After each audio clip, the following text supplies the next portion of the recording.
So, everybody's dead. How about we start at the beginning? This is Frida, Sarah, Frida.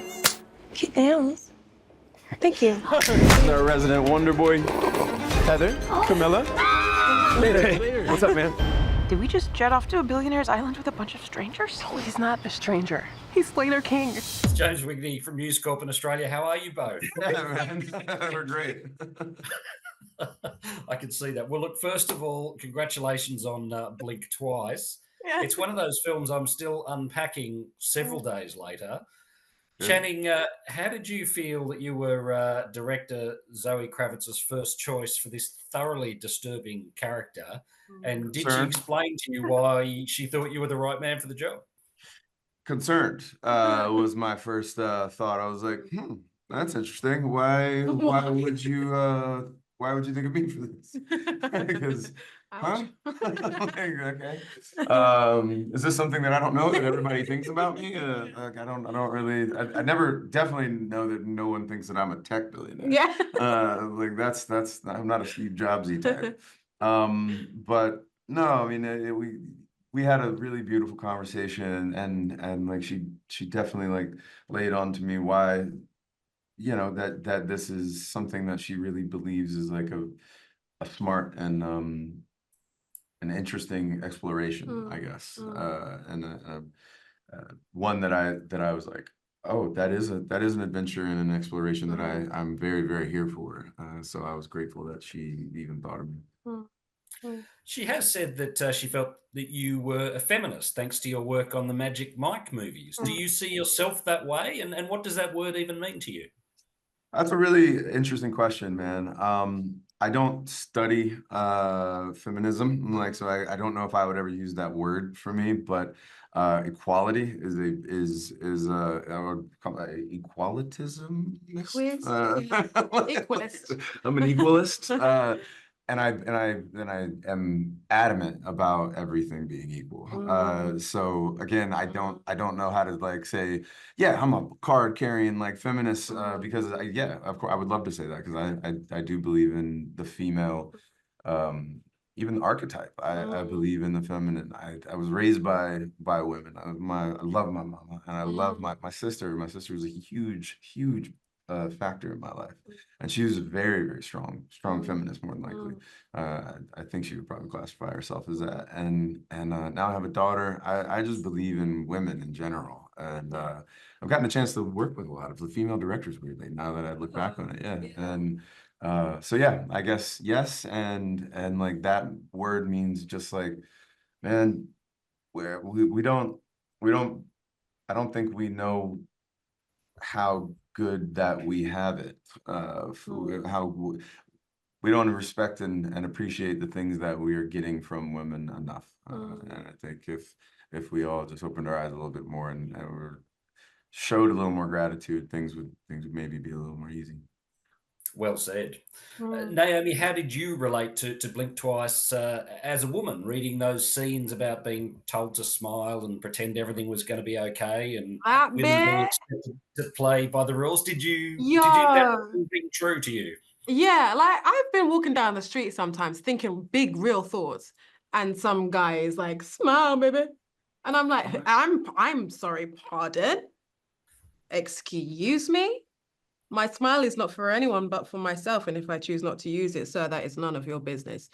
That pressure for women to present themselves as in service to a male pleasure and like in terms of like ego and validation and stuff, that is not what we're put on earth to do. I think that pressure is unspoken, and this to me spoke on that. And yeah, I think at a certain point you hear that enough, or you subliminally hear that enough, and you just start to go like, F that. Like I'm not here to please anyone. And if that means it's gonna upset some people, cool. And I feel like this film encapsulates that attitude more than anything. I agree with that. Channing, you've worked with some incredible directors over the course of your career, some of the really big names. What made Zoe unique as a filmmaker, and what do you most admire about her as a director and a person? Um, I think, look, being a director and sitting in that seat, there's nothing like it. Zoe and I have gotten the chance to work with some unbelievable, some of the best filmmakers that's ever worked in this business and doing this job. And so we got to watch and cherry pick, like, you know, the things that we love, but you can never understand what it's like to actually sit. I thought I had a pretty good idea of what it was going to be like, and like different. you sit in that seat and you're just like, holy shit, this is not ever something that I could have like really Imagined. understood or imagined. And what I think makes her special is like her her point of view and her intellect in understanding, even like, I think her point of view, like, you know, in a situation, her point of view is, I talk about her in a way that like lots of people lead with different things. Like some people lead with the intellect, and or you know, they're very mind centric. They can see the 30,000-foot view. Other people lead with like their heart and their intuition and their feeling, and they're like, you know, and they're very emotional and they want to like lead from that way. She's probably one of the only people that I've ever worked with in my entire life that leads with both. Wow. She has an incredibly balanced mind and heart and intuition, and I think she's just dope. She has taste, man. Like she's just like that is cool and that's not. Yeah. That's, I don't like how you did that. I do like the way you did that. So it's like a very intuitional, like reactional thing, but also the ability to be able to like back up for a second and like and dissect why that she like that. And Yes. Yeah. it's rare. Yeah. Channing, as an Australian, it would be remiss of me not to make mention of your appearance in Deadpool and Wolverine, especially given the cheer that went up in the room when you came on screen. How was it working with our very own Hugh Jackman? And have you now fulfilled your long-held Gambit dream, or is there more to come? I'm hoping that there's more to come. I'm praying and I'm crossing fingers, crossing everything that I have. I'm rubbing pennies together, lucky penny, whatever I got to do.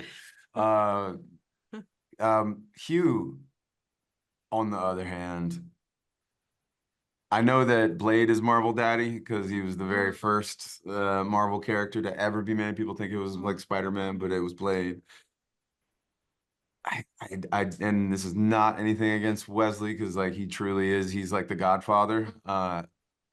Hugh will always be Marvel Daddy to me. Oh, Like he's just, there'll never be another Wolverine for me. I had a full-on like existential experience just looking over and like Wolverine standing next to me. And I know, and I've hung out with him. I know Hugh, he's a buddy. But I didn't realize what it was going to do to me physically to be in the Bro, original the whole suit. thing, the one. The one Like, with the yellow. Oh, I just couldn't take it. It was like, as a Insane. nerd, I was just like they were like yelling action, and I was just so like, look at him. He's doing the thing. He's doing the thing. Oh my God. They're like, I was freaking out. Like I was losing my mind. And the fact that he's just like such a class act. He's so good at what he does. And he still cares, man. Like he could phone that character in. he'd still be. Yeah, and there's no one that's gonna beat it. So cool. But like honestly, like he just cares and gives it, man. It's extraordinary. Thank you. Awesome. All right. Well, look, thank you so much for your time, both. Thoroughly enjoyed the movie. Like I say, still processing, and all the best with it. Fair. Yeah.